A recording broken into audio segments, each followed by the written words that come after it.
గారిని ప్రజాస్వామ్యంగా పేర్కొన్నారు. కారణం ఏంటంటే దాదాపుగా ప్రపంచంలో ఉన్నటువంటి 190% పైగా దేశాలు ప్రజాస్వామ్య విధానాన్ని అనుసరిస్తున్నాయి. మనకు ప్రజాస్వామ్యం అంటే అర్థం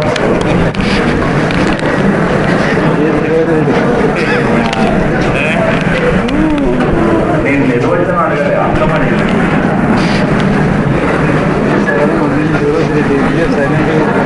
ప్రజాస్వామ్యం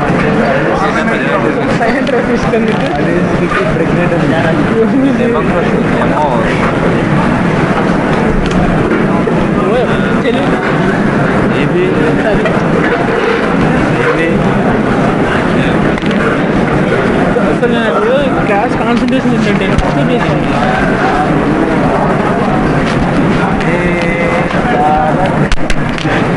ప్రజాస్వామ్యం అంటే అర్థం ప్రజాస్వామ్యం అంటే అర్థం ప్రజల యొక్క పాలన, ప్రజల యొక్క అధికారం. ప్రజల యొక్క పాలన లేక ప్రజల యొక్క అధికారం. అయితే ప్రజల యొక్క పరిపాలన నిర్వహించేటప్పుడు ఈ ప్రజాస్వామ్యం ప్రధానంగా 2 రకాలుగా ఉంటుంది. 2 రకాలుగా అంటే ఒకటి ప్రత్యక్ష ప్రజాస్వామ్యం, రెండవది పరోక్ష ప్రజాస్వామ్యం. 2 రకాలు అంటే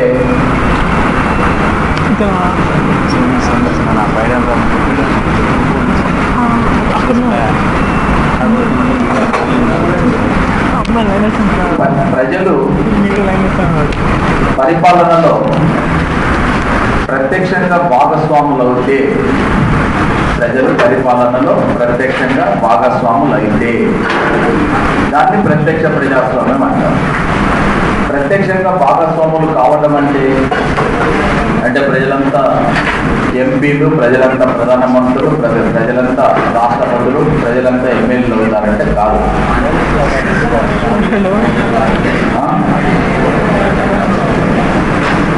ఏంటి ఇది చెప్పినారు అర్థం కాదు.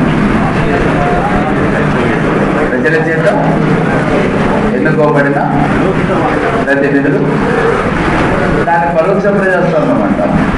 నేను అడిగింది ఏంటిది ఇప్పుడు? ప్రత్యక్ష ప్రజాస్వామ్యంలో ప్రజలు పరిపాలనలో ప్రత్యక్షంగా భాగస్వాములు అవుతారంటే ఏంటి? అది పంచాయతీ ఎక్కడైనా సరే ఒక ప్రజాస్వామ్యం చాలా సమర్థవంతంగా నిర్వహించినాడు. ఎక్కడ కూడా ఎలాంటి ఆరోపణలు లేకుండా నిర్వహించడం జరిగింది. కాబట్టి మరి నవీన్ చావ్లా యొక్క ఇంటిగ్రిటీ మీద ఇందిరాగాంధీ కాలంలో అధికారిగా పనిచేసినంత మాత్రాన మనం ఆరోపణ చేయడానికి అవకాశం ఉండదు. ఒకటి. రెండో విషయం ఏంటంటే నవీన్ చావ్లా మీద గోపాలస్వామి ఏ అభియోగాలు అయితే మోపినాడో అవేవి కూడా ఎన్నికల సందర్భంగా కనీసం ఏ ఒక్కరు కూడా గుర్తు చేయలేదు. రెండో అంశం. మూడో అంశం ఏంటంటే మరి నవీన్ చావ్లాకు ప్లస్ గోపాలస్వామికి మధ్యన ఈగో ప్రాబ్లమ్స్ ఏమైనా ఉంటే చెప్పలేను, కానీ వ్యక్తిగతమైనటువంటి అంశాలంటే చెప్పలేను. కానీ వాస్తవానికి 15 లోక్సభ ఎన్నికల నిర్వహణ మొత్తం కూడా నవీన్ చావ్లా ద్వారా జరిగినాయి. ఆయన సమర్థవంతంగా నిర్వహించిందనేటటువంటి పేరు కూడా ఉన్నది. Okay, right. ఇది ఎన్నికల కమిషన్ సంబంధించినటువంటి ప్రధాన అధికారిని తొలగించేటప్పుడు పార్లమెంట్ తీర్మానం చేయాలి. ఇతర అధికారులను తొలగించేటప్పుడు మాత్రం పార్లమెంట్ ప్రత్యేక తీర్మానం చేయాల్సిన అవసరం లేదు. కొలిజియంగా ఎన్నికల ప్రధానాధికారి యొక్క రిపోర్టును అనుసరించి భారత రాష్ట్రపతి కేంద్ర మంత్రిమండలిని సంప్రదించిన తర్వాత నిర్ణయం తీసుకునే అవకాశం ఉంటుంది. రైట్. తర్వాత మరి ఈ ఎన్నికల కమిషనర్గా పనిచేసినటువంటి వాళ్ళలో అంటే మనకు కొంత వీళ్ళంతా ముఖ్యులు ఎన్నికల కమిషనర్గా last time before last year మనం ప్రశ్నించినప్పుడు కూడా ఈ కేజ్రీవాల్లో ఎన్నికల కమిషనర్గా పనిచేసిన ఏకైక మహిళను, తర్వాత ఈ కేజ్రీవాల్లో ఎన్నికల కమిషనర్గా పనిచేసిన వ్యక్తులను ఇలాంటి ప్రశ్నలు వచ్చినాయి. కాబట్టి ఈ కమిషనర్స్ పైన మీకు నేను కొన్ని అంటే అందులో ఉంటుంది ఆల్మోస్ట్ కొన్ని అంశాలు చెప్తాను. ఒకటి, ఫస్ట్ థింగ్ ఏంటంటే మొదటి ఎన్నికల ప్రధానాధికారి సుకుమార్ సేన్. ప్రస్తుతం ఎన్నికల అధికారులుగా పనిచేస్తున్నటువంటి వారు విఎస్ సంపత్ ప్రధానాధికారి, ఎస్హెచ్ బ్రహ్మ మరియు జైతీనా ముగ్గురు. విఎస్ సంపత్ ప్రధానాధికారి, ఎస్హెచ్ బ్రహ్మ, హెచ్ఎస్ బ్రహ్మ అన్నాయనే, హరిహర శంకర బ్రహ్మ ఆయన పేరు. విఎస్ సంపత్ ప్లస్ జైవి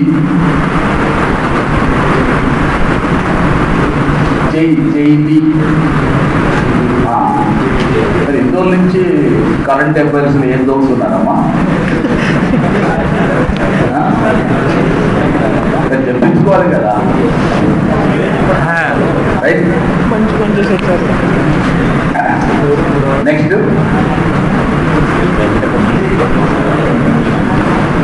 ఈ ఎన్నికల కమిషన్ లో ఇటీవల చనిపోయినటువంటి శ్రీమతి విఎస్ రమాదేవి తాత్కాలికంగా కొంతకాలం ఎన్నికల అధికారిగా పనిచేసింది.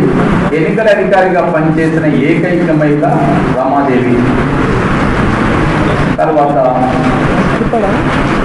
ఎన్నికల కమిషన్ అత్యధిక కాలం ఎన్నికల కమిషనర్ గా పనిచేసినటువంటి వ్యక్తి కేవికే సుందరం, కళ్యాణ సుందరం. నెక్స్ట్ అతి తక్కువ కాలం ఎన్నికల అధికారిగా పనిచేసిన వ్యక్తి డాక్టర్ నాగేంద్ర సింగ్, కేఎం సింగ్ అన్న, నాగేంద్ర సింగ్ అన్న అతనే. ఎన్నికల కమిషన్ లో అనేక ఎన్నికల సంస్కరణలు ప్రవేశపెట్టినటువంటి ప్రముఖుడు టిఎన్ శేషన్. అతనికి అంటే ఎన్నికల సంస్కరణలతో పాటు ఒకసారి కొన్నిసార్లు ఓటర్ ఐడెంటిటీ కార్డులని ప్రవేశపెట్టింది ఎవరు అని చెప్పి కూడా అడగవచ్చు. అలాగే రామన్ మెగసెసే అవార్డును పొందినటువంటి ఎన్నికల అధికారులు TN Seshan, JM John Michael Lyngdoh. Next ఎన్నికల్లో నెగిటివ్ ఓటింగ్ ని ప్రవేశపెట్టాలని చెప్పి భారత సుప్రీంకోర్టుకు అఫిడవిట్ ని సమర్పించినటువంటి అధికారి టిఎస్ కృష్ణమూర్తి. ఎవరు? టిఎస్ కృష్ణమూర్తి. ఓకే, సో ఈ ఎన్నికల కమిషనర్ కు సంబంధించినటువంటి అంశాలలో పేర్లు కానీ, మొదటి కమిషనర్ ఎక్కువ కాలం పనిచేసిన వారు, తక్కువ కాలం పనిచేసిన వారు, ఎన్నికల సంస్థలు ప్రవేశపెట్టిన వారు, ప్రస్తుతం ఉన్నటువంటి ఎన్నికల కమిషనర్, దీన్ని త్రిసభ్య కమిషన్ ఎప్పుడు అంటే రూపొందించినారు, ఎప్పటి నుంచి ఇది కంటిన్యూగా కొనసాగుతుంది, ఇలాంటి అంశాలన్నీ కూడా ఇంపార్టెంట్, రైట్? నెక్స్ట్ మనకు ఈ ఎన్నికల కమిషన్ యొక్క అధికారాలు, విధులు ఏమిటి అనే దానికి వెళ్ళడానికంటే ముందు భారత రాజ్యాంగంలో ఎన్నికల కమిషన్ కు సంబంధించినటువంటి కొన్ని అధికారులు ఉన్నవి. అవి మీరు ఒకసారి చూడండి. అధికరణలు 324 ఎన్నికల కమిషన్ ఏర్పాటు సంబంధించి 325 ఉందా లేదా? 325, 326, 327, 328, 329 ఉన్నాయా లేవా అని చూడండి. అన్నీ ఉన్నాయా టోటల్గా?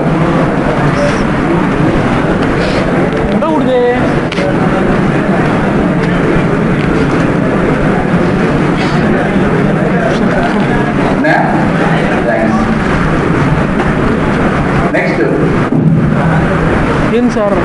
ఈ ఎన్నికల యంత్రాంగం ఎలా ఉంటుంది అంటే, ఇప్పుడు చెప్పినటువంటి మొదటి దశ, రెండవ దశ, మూడవ దశ, 4, 5వ దశ ఇలా ఉంటుంది.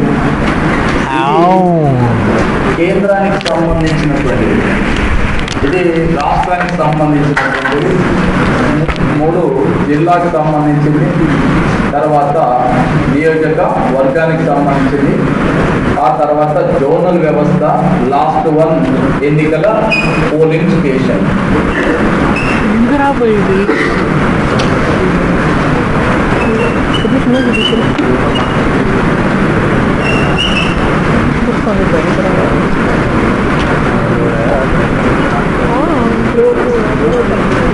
యాక్చువల్గా ఈ దశలలో ఉంటుంది. ఐడియా ఉంచుకోవాల్సిన అంశం ఏంటంటే ఇక్కడి దాకా పర్మనెంట్గా ఉంటారు. పర్మనెంట్గా అంటే దేశం మొత్తానికి ఎక్కడో ఒక దగ్గర ఎప్పుడు ఎన్నికలు జరుగుతూనే ఉంటాయి, ఏవో ఎన్నికలు వస్తుంటాయి. కాబట్టి ఒకసారి రాష్ట్రపతి ఉపరాష్ట్రపతి వస్తుంటాయి, తర్వాత రాజ్యసభ ఎన్నికలు వస్తుంటాయి, లోక్సభ ఎన్నికలు వస్తుంటాయి, మధ్యంతర ఎన్నికలు వస్తుంటాయి, రాష్ట్ర శాసనసభలు ఎన్నికలు వస్తుంటాయి, దాంట్లో మధ్యంతర ఎన్నికలు వస్తుంటాయి, ఉప ఎన్నికలు వస్తుంటాయి, విధాన పరిషత్ ఎన్నికలు వస్తుంటాయి. కాబట్టి కేంద్రంలో తప్పనిసరిగా ఒక పర్మనెంట్ కమిషన్ ఉంటుంది.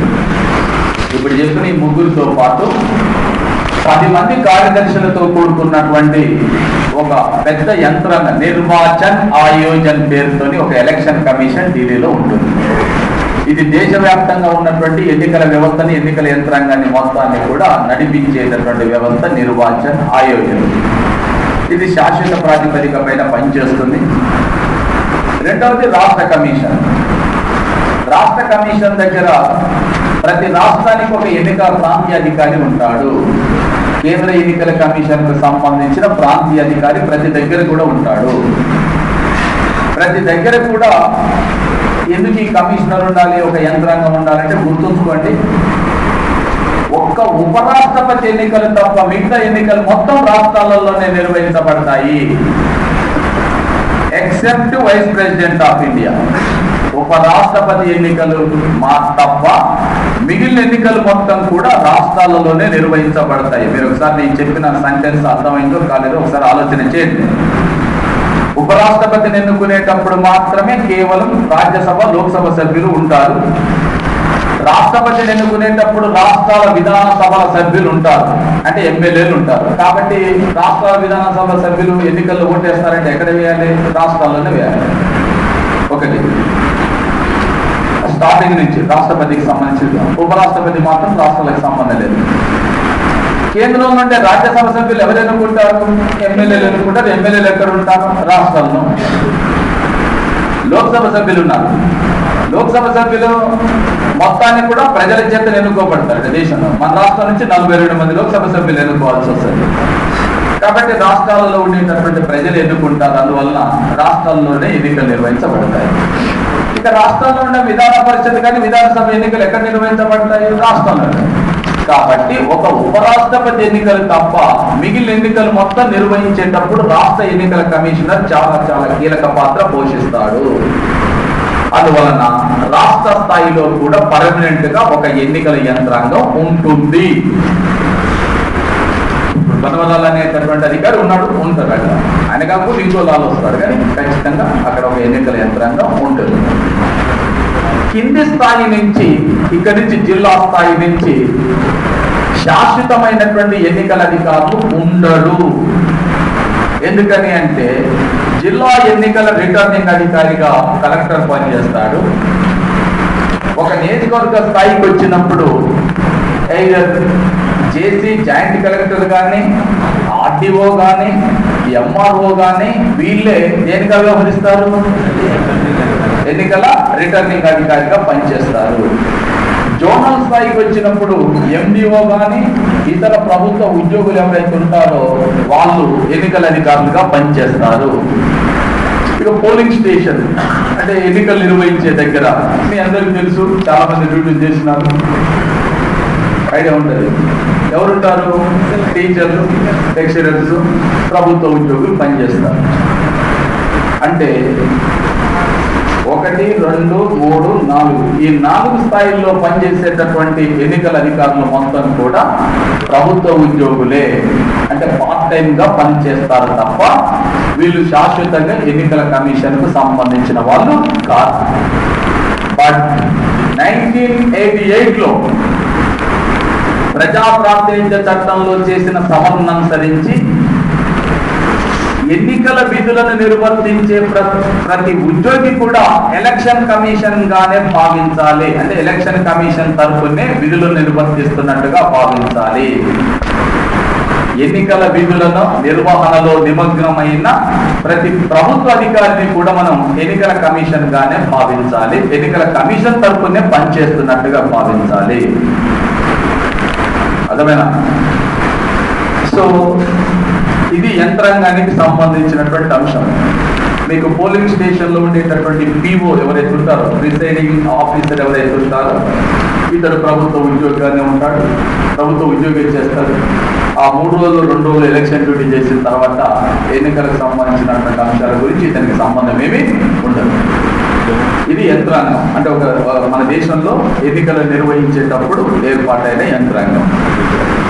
ఇప్పుడు మనం ఈ ఎన్నికల కమిషన్ సంబంధించిన ముఖ్యమైన విధులేంటి, ఎన్నికల కమిషన్ ఏ విధులను నిర్వర్తిస్తుంది?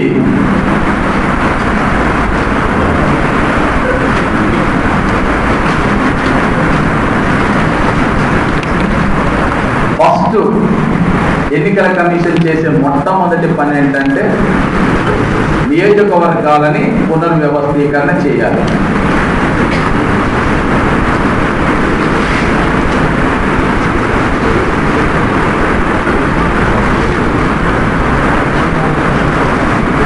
నియోజకవర్గాల పునర్వ్యవస్థీకరణ. నియోజకవర్గాల పునర్వ్యవస్థీకరణ మననే మీరు డీలిమిటేషన్ కమిటీ అన్నది ఇప్పుడు ఎన్నికల కమిషన్ అంటున్నారని చెప్పి మీకు డౌట్ రావాలి, కానీ మీకు రాదు. నేనే అడగాలి, అది కూడా చెప్పామా చెప్పలేదా? ఎవరు చేస్తారు? డీలిమిటేషన్. మరి ఇప్పుడు ఏం చెప్తున్నాం?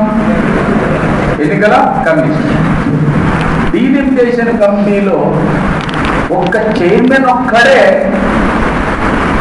సుప్రీంకోర్టు న్యాయమూర్తి ఉన్నాడు తప్ప ఇక తర్వాత ఉన్న అధికారులు మొత్తం ఎన్నికల కమిషన్ సంబంధించిన వాళ్ళే ఉంటారు. మొత్తం కూడా మన డీలిమిటేషన్ కమిటీ పనిచేసినప్పుడు బిపి టాండన్ కేంద్ర ఎన్నికల అధికారి రాష్ట్రానికి వచ్చారనుకో, ఏ రాష్ట్రానికి వస్తే ఆ రాష్ట్ర ఎన్నికల అధికారి, కేంద్ర ఎన్నికల అధికారి ఒకరు, ఏ జిల్లాకి వెళ్తే ఆ జిల్లా కలెక్టరు, ఏ ప్రాంతానికి వెళ్తే ఆ ప్రాంత ఆర్డీఓ, ఎంఆర్ఓ, వీళ్ళే దీంట్లో సభ్యులుగా ఉంటారు. వాళ్ళు ఎంఆర్ఓగా ఉండరు, ఆర్డీఓగా ఉండరు, లేక కలెక్టర్గా ఉండరు. దేనిగా ఉండరు? ఎలక్షన్ కమిషన్ తరఫున పనిచేస్తారు.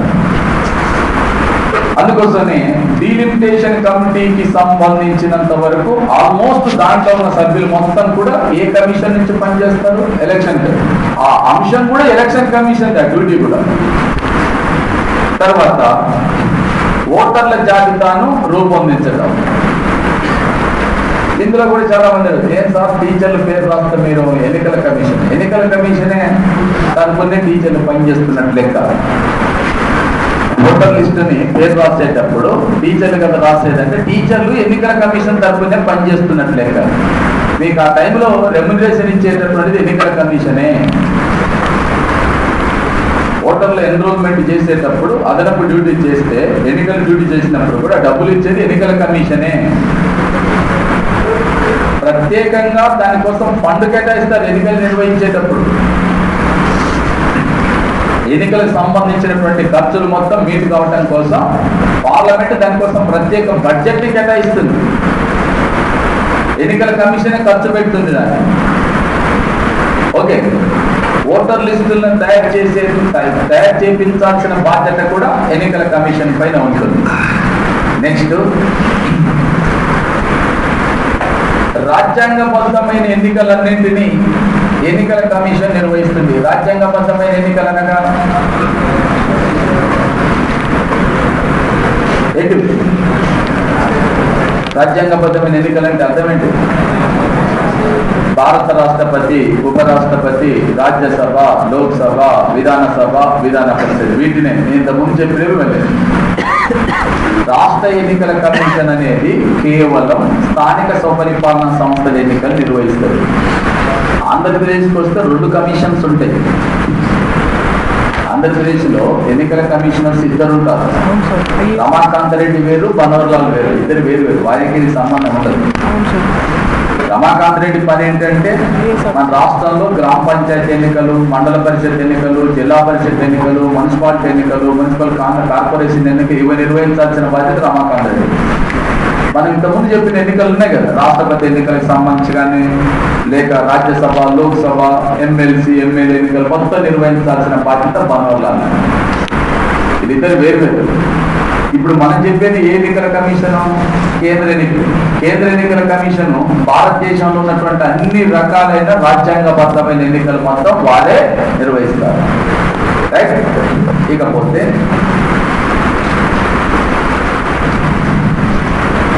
ఎన్నికల షెడ్యూల్ని ప్రకటించేటటువంటి అధికారం ఎన్నికల కమిషన్ ఉంటుంది. ఎన్నికల షెడ్యూల్ అంటుంది. షెడ్యూల్ అంటే ఎప్పుడు ఎలక్షన్లు జరుగుతాయి, ఏ తేదీన ఎన్నికలు జరుగుతాయి, ఏ తేదీన నామినేషన్లు వేయాలి, ఏ తేదీన స్క్రూటినీ అంటే పరిశీలన జరుగుతుంది, నామినేషన్ ఏ తేదీన లిస్టు ప్రకటిస్తాం, ఏ తేదీన ఉపసంహరించుకోవచ్చు, ఏ తేదీ వరకు అంటే ప్రచారం జరుగుతుంది, ఏ తేదీన ఎన్నికలు జరుగుతాయి, ఏ తేదీన కౌంటింగ్ జరుగుతాయి, ఇవి మొత్తం కూడా ఒక షెడ్యూల్ నిర్ణయిస్తే దాన్ని ఎన్నికల షెడ్యూల్ అని చెప్పి. ఎన్నికల షెడ్యూల్ ప్రకటించగానే ఎన్నికల కోడి కూస్తుంది. ఏది అమల్లోకి వస్తుంది? కోడి. ఎన్నికల కోడ్ అనేటటువంటిది అమల్లోకి వస్తుంది. కోడి కూస్తుందంటే కోడి ఎక్కడ వస్తుంది? ఎన్నికల కోడ్ అనేటటువంటిది అమల్లోకి వస్తుంది. ఎన్నికల కోడ్ అంటే అదే ప్రవర్తన నియమాలు అంటే. ఇందులో ఎన్నికల కోడ్ అనేది చాలా పెద్ద అంశమే. అంటే కొన్ని అంశాలు ఏంటంటే ప్రభుత్వాలు ఎలాంటి విధానపరమైన ప్రకటనలు చేయకూడదు, ఎలాంటి పథకాలు ప్రకటించరాదు. ప్రభుత్వంలో పనిచేసేటటువంటి మంత్రులు ఎవరైనా కూడా వారి ఆఫీసు సంబంధించిన కానీ లేకపోతే ప్రభుత్వ యంత్రాంగానికి సంబంధించిన వాహనాలు కానీ ఇంకా వేటిని కూడా వినియోగించరాదు. అలాగే ప్రభుత్వ ఆఫీసులను ఎన్నికల ప్రచారం కోసం వినియోగించరాదు. ఇలాంటివన్నీ కూడా అంటే ఎన్నికల కోడ్ అనేటటువంటి అమల్లోకి వచ్చిన తర్వాత వీటన్నింటిపైన కూడా ఎన్నికల కమిషన్ తన నిఘా ఉంచుతుంది.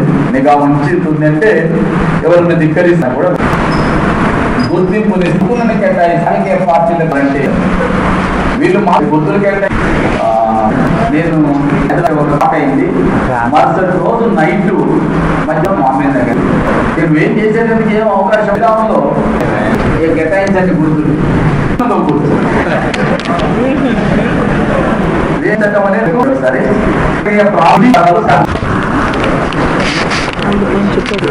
ఎన్నికల ప్రక్రియ ప్రారంభమైన తర్వాత ఎన్నికల కమిషన్ జ్యుడిషియల్ అధికారాలు సంక్రమిస్తాయి. ఇంకోటి న్యాయాధీశాంశ విచారించి తీర్పులనిచ్చే సందర్భంలో ప్రజా నిర్ణయాలు చేస్తారు. నెక్స్ట్ 356 ద్వారా వచ్చిన మార్పు ఏంటి? వాస్తవానికి 1 సంవత్సరం తర్వాత నుండి రాష్ట్రపతి పరిపాలన పొడిగించాలంటే 2 going to deliver the judgement even ఉంటాయి. 329 అధికారులు చెప్పింది రాజ్యాంగంలోనే చెప్పబడింది, ఒకసారి ఎన్నికల ప్రక్రియ ప్రారంభమైన తర్వాత న్యాయస్థానాలు అందులో జోక్యం చేసి